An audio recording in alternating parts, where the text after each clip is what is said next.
What do you suggest people hire a professional to come in and do a performance audit? And what are the things that they should expect from that? When working with a performance audit, I would say there's two things which should first understand. Every time I do performance audit, I start with that. There are two results. One is what testing tool like PageSpeed Insight will give you, and the second is what your users actually get as a user experience. And all depends on where the users are. Are they worldwide or are they localized somewhere? And then depends your location of your hosting.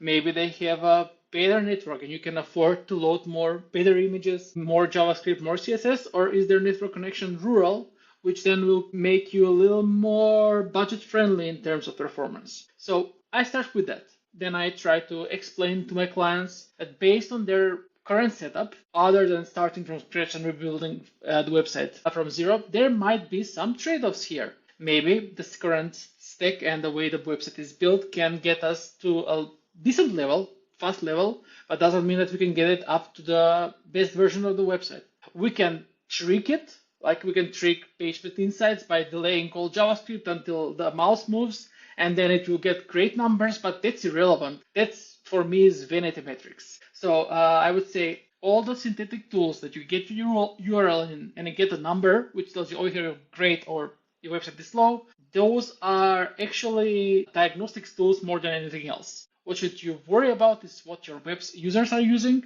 And here we can work with the Chrome user experience report a little bit more, and you can see what they're actually experiencing. And that's what matters. It always, the only thing that matters is what your users are experiencing, I would say.